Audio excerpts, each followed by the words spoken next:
Hello, good day. My name is Naomi Arcalo. Today, I'm going to talk about the historical foundation and development of education on Greek 1600 BC to 300 BC and Roman 750 BC to 450 AD. First, let's talk about Greek 1600 BC to 300 BC. Around 500 BC, the Greek developed a society that was divided into city-states and was sufficiently complex to require a formal educational system. Also in Greece,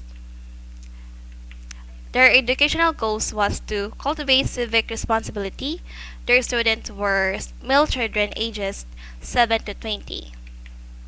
The instructional methods that they used are memorization and recitation in primary schools, lecture and discussion and dialogue in higher schools. Also in Greeks, there are two prominent groups for Athens and Sparta. So in Athens, they were taught about reading, writing, arithmetic, drama, poetry, and music.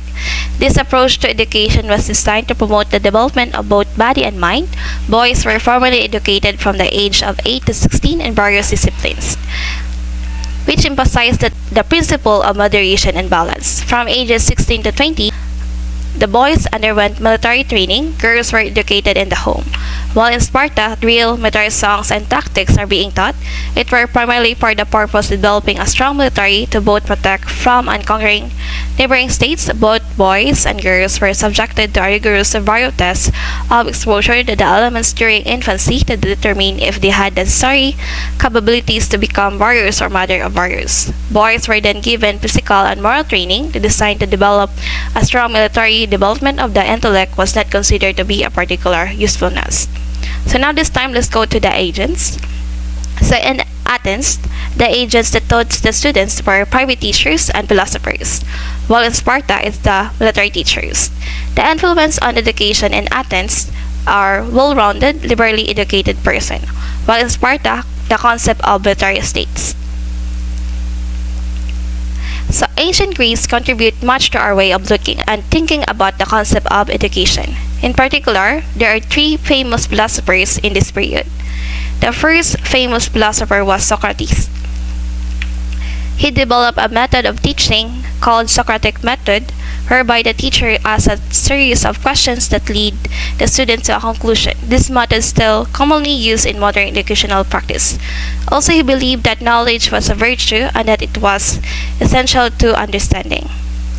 The second famous philosopher was Plato. He is a student of Socrates. He is the father of idealism.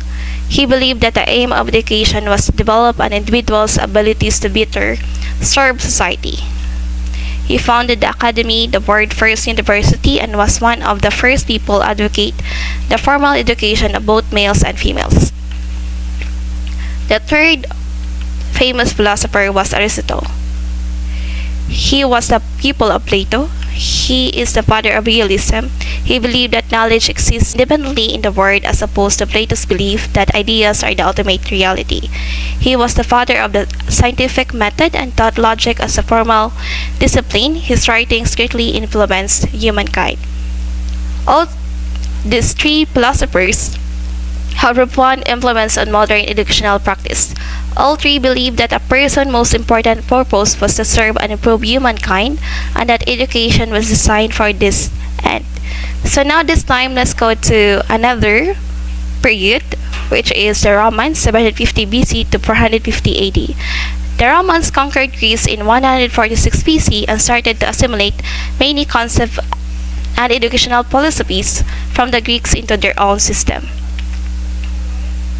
The Roman school system was divided instruction into two levels, consisting of an elementary period or ludus from age 7 to 12 and a secondary school from age 12 to 16. Females were actually allowed to attend the ludus and receive a formal education. However, few girls receive an education past age 12. Also in Romans, the educational goals were develop civic responsibility for the emperor, administrative and military skills, and the students were male students ages from 7 to 20.